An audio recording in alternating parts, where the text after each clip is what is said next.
We have earlier about hyperproperties. Here they come. All right, thank you.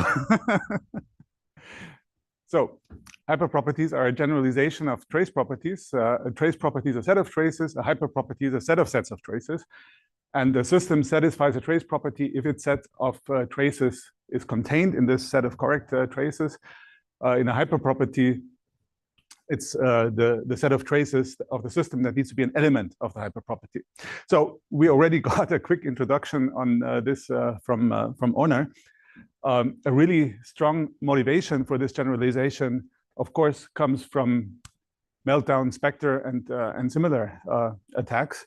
So Meltdown and Spectre demonstrated that pretty much any modern computing device is vulnerable to a side channel attack. And in the aftermath, people were asking, so why is it that we didn't detect such fundamental design flaws in our specifications? And the answer to that is pretty simple. A system can very well be both correct and insecure at the same time. The reason is simply that with correctness, we normally mean correctness with respect to trace properties. Every computation results in a correct result. This is something that you can check on individual traces. But what gets violated in such attacks, namely that an attacker can distinguish certain computations that it should not be able to distinguish, for example, because they result from different secret values, that's not a property you could check on an individual trace, but rather you need to multiple traces. It's a property of sets of traces. It's a hyperproperty. Now, the most well-known hyperproperty certainly is noninterference, which comes from the security context where we partition both the inputs and the outputs of a system into high and low security. And essentially, we want to avoid any dependence of the low security outputs on the high security inputs. Now, you can formulate that as a hyperproperty by saying that for all pairs of traces that agree on the low security inputs, you should have the guarantee that they also agree on the low security outputs. However, non-interference really, it may be the most well-known hyperproperty, but it's only the tip of the iceberg, really. So many notions of fairness are hyperproperties. If I have one computation that deals with a male applicant and I leave everything the same, just change the gender to female, would the result be the same? Orna talked a lot about privacy, which obviously are hyperproperties. Also, many notions related to explainability are hyperproperties. So, for example, counterfactual notions of causality. If I were to remove the cause, would the effect also go away, right? Also notions like robustness, how predictable is my system? Will small changes in the input result to big changes in the output? All these are hyperproperties. So what I want to do in this talk is give you a quick overview over the synthesis problem from hyperproperties. I'll start with a quick intro about hyper-LTL and hyper-QPTL, just so that we have a formal language to specify hyperproperties. And then I'll talk about the decidability of the synthesis problem. So spoiler alert, the problem is a little bit harder than we would like it to be. But for that reason, I'll talk about three ideas how to make it more practical. All right, so hyper-LTL is already 10 years old. It's a very simple extension of LTL, but powerful enough to capture many hyperproperties of interest. So we have propositional logic, then we have the temporal modalities, and the innovation is that we can quantify over traces. So we can pick traces of our choice, either universally or existentially, and then later in the LTL subformula, refer to those traces by using index propositions. So that indicates about which trace we're talking about. So what you can do with hyper-LTL is talk about multiple computations at the same time. So here's a really simple example. I have a system that only has one output, this little light bulb, and I want to say that the light bulb may flash with arbitrary patterns, but on all executions, it should be the same pattern. So all executions should have the light on at exactly the same times. Well, this would be the hyper-LTL formula for all pairs of traces. it's globally the case that if the light is on one trace, then it's also on the other trace. So the way this works out semantically is we pick the two traces with our universal quantifiers and then step with our temporal formula in lockstep through the different traces. And in this case, we would make sure that if the light is on one trace, then it's also on the other trace. Now, the power of hyper-LTL really comes from the fact that you can have different quantifier combinations. So here are three different variants of non-interference. Observational determinism is this really simple notion that says for all pairs of traces, if the input is the same, then globally the low security output needs to be the same. This would be an example of a purely universal property.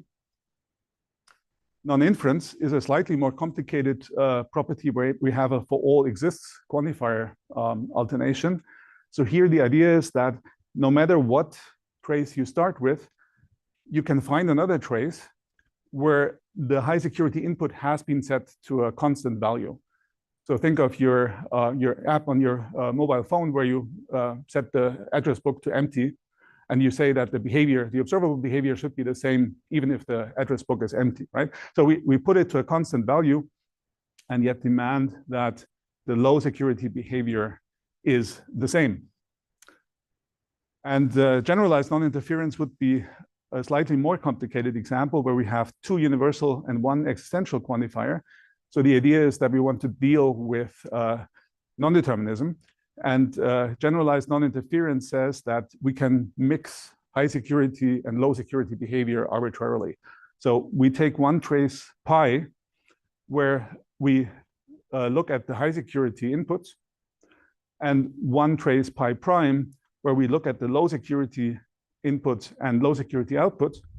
And then we say there must be a third trace pi double prime that agrees with pi on the high security inputs and with pi prime on the low security inputs and outputs. So there is no correlation between high security and low security behavior. All right. One extension that we found very useful to hyper-LTL is to also allow quantification over propositions. Very similar to what you have in QPTL, right? So you can quantify over an atomic proposition, and that gives you then a sequence of values of that atomic proposition, and that allows you to put markers in your evaluation. So for example, if you want to have a promptness requirement, like there is a point in time where all executions have the light on, then you use this existential quantifier to mark this point in time that you're talking about. So Q stays false until we have that point where Q is true.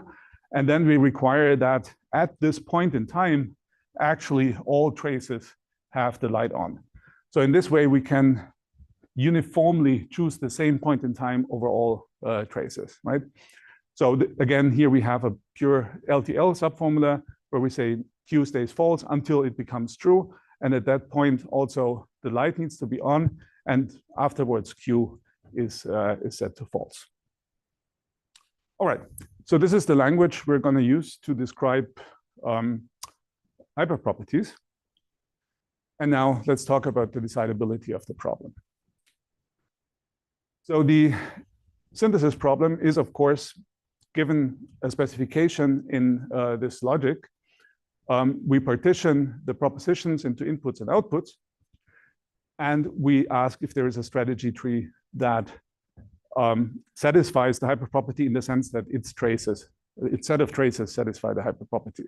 So the definition is exactly the same as in standard synthesis, except that we're now checking if the strategy tree satisfies the hyperproperty.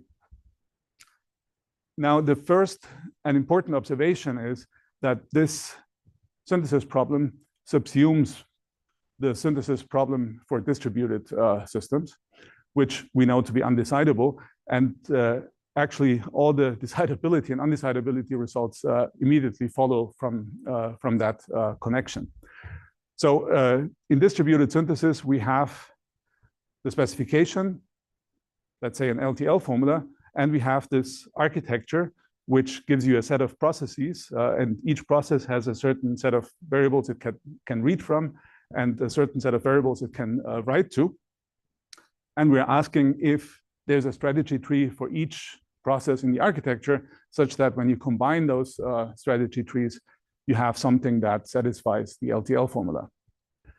And well, you can express this distributed synthesis problem in hyper-LTL with the following idea. So we express dependencies. So the dependency says that the valuations of a certain set of variables C only depend on the propositions in A. And this you can express by saying that the valuations of the propositions in C should stay the same until that is released by a difference in the valuations of the variables in A, right? So in this way, we know that the variables in C only depend on the valuations of the variables in A. And now with this encoding of the dependency, we can immediately express the distributed synthesis problem simply by saying that for every process, it's the case that its outputs only depend on its input, right? So if we have a strategy tree that satisfies the LTL specification and additionally satisfies those dependency constraints, then that is a solution to the distributed synthesis problem. Okay, now what we know is that the distributed synthesis problem is decidable for pipelines and other weakly ordered architectures where the processes can be ordered with respect to the information they have. And it's undecidable as soon as you have an information fork. That is, if you have two processes that each have access to incomparable information. Now, with that classification, we immediately get a classification of the formulas for which the hyperproperty synthesis problem is decidable. So in order to express the dependency constraints, we need two universal quantifiers. So let's say we're looking at the case of having multiple universal trace quantifiers, then the formulas are split into the linear fragment, which corresponds to these weakly ordered architectures, and the nonlinear fragment, which corresponds to all architectures that have an information fork. And well, the linear fragment is the decidable fragment. The nonlinear fragment is the undecidable fragment. Technically, this linear fragment consists of formulas that can be rewritten as something like the synthesis problem. So something where you have an LTL formula plus a set of dependency constraints, and the dependency constraints are of this form that some output depends only on a certain set of inputs, and this set of inputs forms a linear chain. Okay, so in the case that we have multiple universal trace quantifiers, you get exactly the split corresponding to the distributed synthesis problem. If you have a single universal quantifier, then that also gives you some decidable problems. So we're looking here at the case where you have a prefix of existential quantifiers, then possibly universal quantifiers over the atomic propositions, and then a single quantifier over the traces. So this is decidable, and this actually contains, for example, the promptness properties. So if we want to say there is a point in time Q where all traces have the light on, this would be an example in this fragment.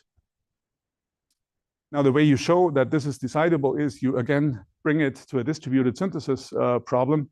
So we have this quantifier prefix with existential quantifiers at the beginning. This corresponds to a process that only produces outputs. It does not depend on anything. It just resolves the existential quantifiers. And then a separate process that takes care of this universal specification inside, and here reacts with outputs to inputs. Okay, now in this case of having a single universal quantifier, this fragment is already tight. So as soon as you have a for all exists quantifier combination, so for example, for all pi, there is a pi, or also you have a for all Q, there is a Q, so a propositional quantification in the for all exists alternation, you get undecidable. So the reason for that is that this for all exists combination is very powerful. It in particular allows you to encode post-correspondence problem. So you can say things like, for every trace, there is another trace where we've removed the first stone of the post-correspondence problem. That immediately gets undecidable. Okay, and then there's a last class that is decidable when you don't have universal quantifiers. So you have only existential quantifiers, only existential trace quantifiers, but in arbitrary combination with propositional quantifiers. And this fragment simply reduces to QPTL synthesis. Okay, so this is the decidability picture, which is admittedly not the way we would want it to be. It essentially mimics the picture from distributed synthesis, that we have the special case of pipeline architectures and similar things that is decidable. But as soon as you do something really interesting, it becomes undecidable. Okay, so what can we do? The first general response to something being undecidable is to make it finite and therefore decidable. So this is what bounded synthesis does. We introduce a bound on the number of states of the solution, and therefore the problem immediately becomes decidable. This works like this, that we translate the hyperproperty into a constraint system that is satisfiable if and only if there is a solution with n states. And then if that constraint system happens to be satisfiable, wonderful, then we have a solution.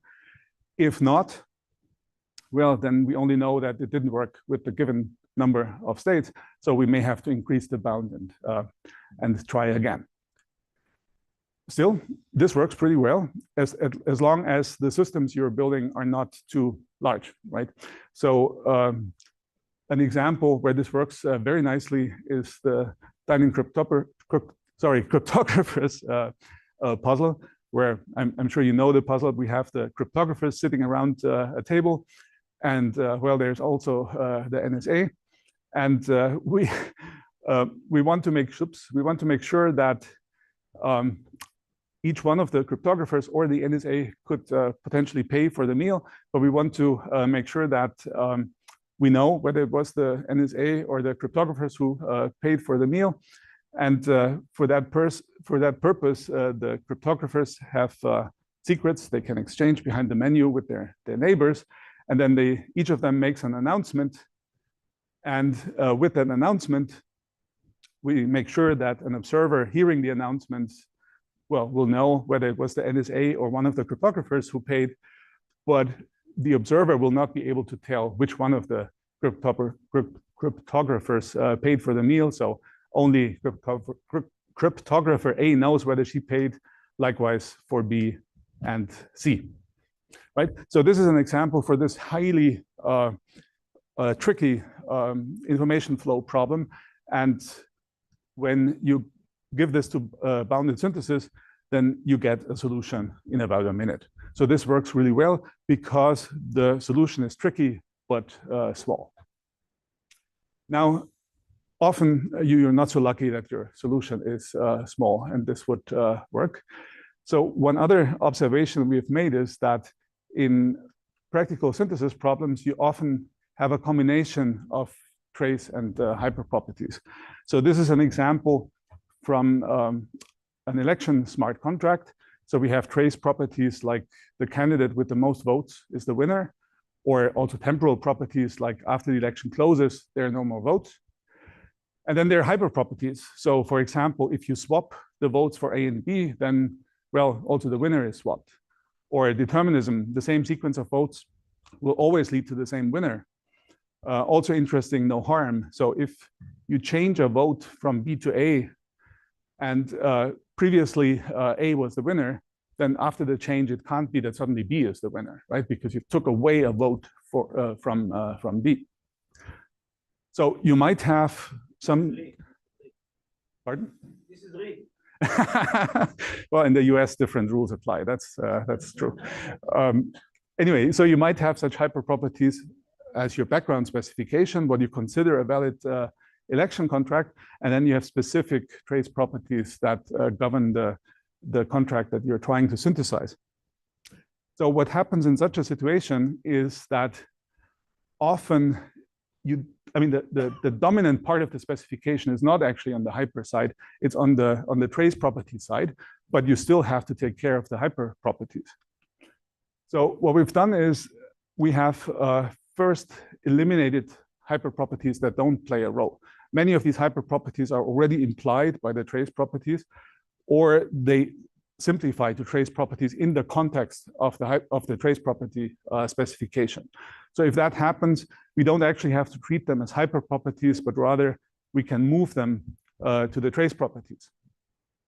Now, once this is done, we ignore the hyperproperties and just synthesize a solution based on the trace properties.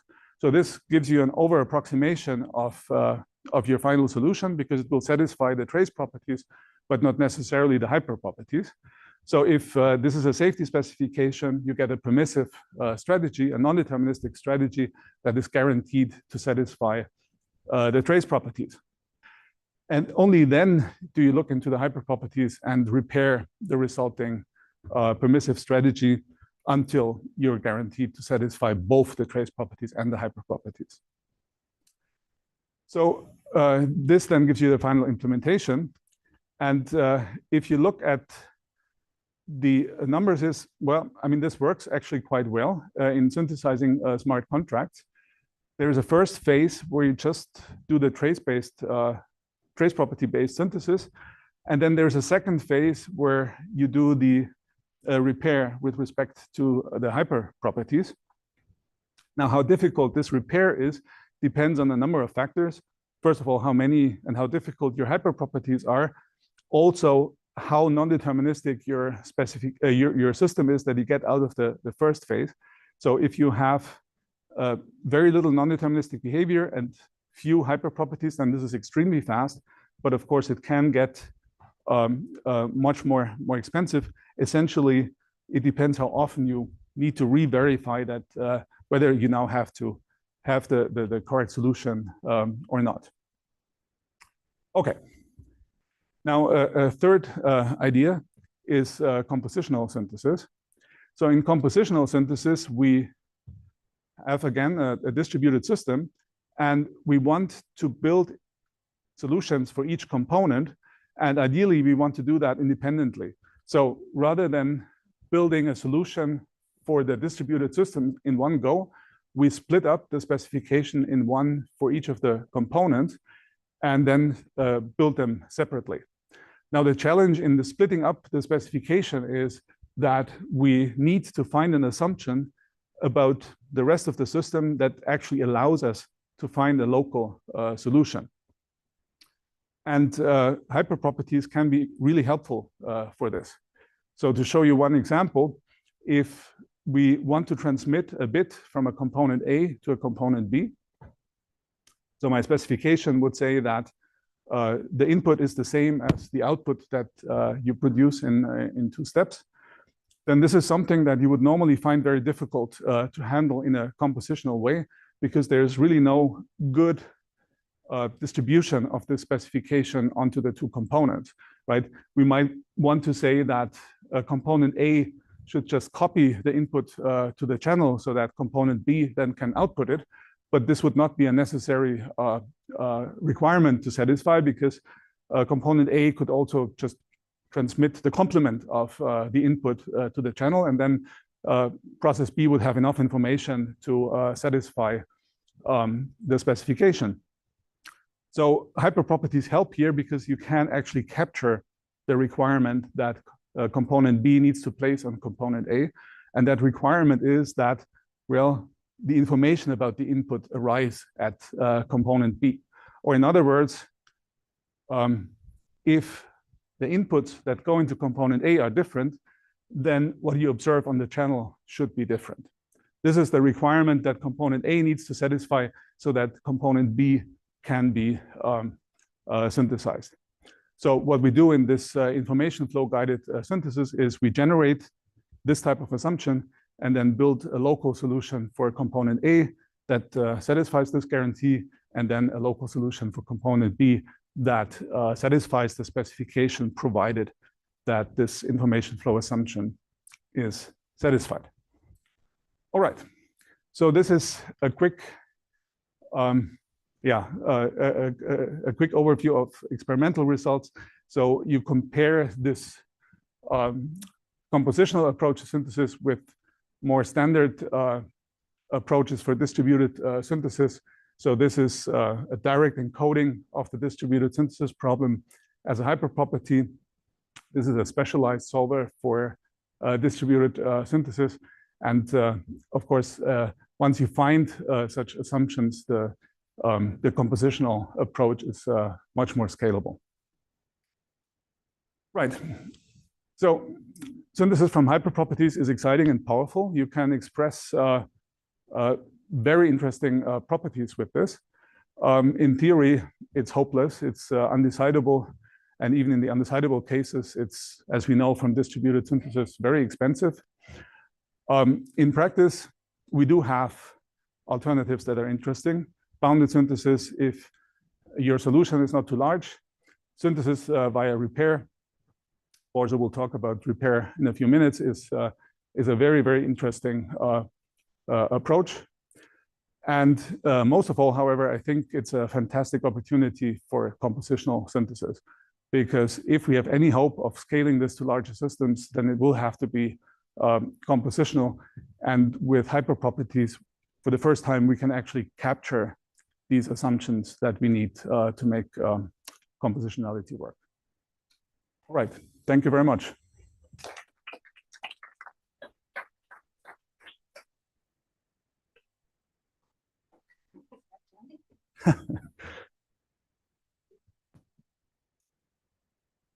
As I recall, I think the first framework for formal study of hyperproperties was prompt LTL. But I don't see how to express prompt LTL in hyper LTL. Oh yeah, so I mean the example I gave was a promptness formula, right? Let me actually quickly jump to that. Yeah, so there is a point in time when all lights are on, prompt right? LTL, you want to say that there is a bound on how long you take between sending a message and it's being received. Same thing, you could say, you know, all traces need to have had the light on before we hit Q, right? This would be promptness. Because, I mean, the whole point is it's a uniformity across a trace and across traces. There are two parts there. Yes, and you can do both. Okay. I mean, maybe you can show me later. I don't you see how. the Q trace ensures the conformity across all traces, right? Because it's a common bound. Okay. Thank you. I have a question regarding your the Dunning cryptographer thing. Mm-hmm. So it actually has probability, right? So, but so you didn't, when you modeled it, there's no probability there. So no, this version does not have probability. So this is like replaced by synthesis instead, right? Yes. Okay, because it's like a verification problem. Now you turn it into synthesis problem. Okay, so you're thinking of you give me the protocol from the Dunning cryptographers. I think the standard solution is everybody selects a bit and everybody outputs the XOR of the two neighboring bits, and if one of the cryptographers paid, it does an additional XOR. Yes, this would be one solution, and in fact, this is exactly the solution the synthesis algorithm will find. Right, so we're doing synthesis rather than verification. So I just have a quick question. You mentioned spectra and meltdown. I was just curious, did you do any work there, or it was just for motivation? No, I mean, we have not done work on spectra and meltdown, but a lot of people have, right? I mean, it's now the standard application of hyperproperties, and there are many tools geared towards that. Okay, last quick question. Okay, quick question. What are the interesting compositional systems to synthesize right now? What are the what? What are the interesting compositional systems to synthesize? Pretty much every system is a compositional synthesis system, right? Because I mean, what does it mean to be compositional? If you have more than one output, then you have a compositional system, right? Because you want to synthesize one output at a time rather than all outputs simultaneously. So in that sense, you would want to apply this all the time. Now, there are cases where this is simple. So for example, if two outputs are independent of each other, then you can do that with no extra things. Then there are the incremental approaches where there's a dominant strategy from one output once you have chosen the output, the previous output, right? So these are also relatively simple cases. What you can do here that you can't do with those approaches is the case when you have a distributed setting. So when the information that your output is based on is different. So you can't really choose the solution based on the full set of inputs, but rather you need the help of another component to provide you with the information that you need in order to make the right choice. So this is what this approach addresses, but yeah, it's by no means solved. Yeah. Okay, let's thank Bernd and thank you, Bernd. And next speaker is Borzu, so we continue with hyper.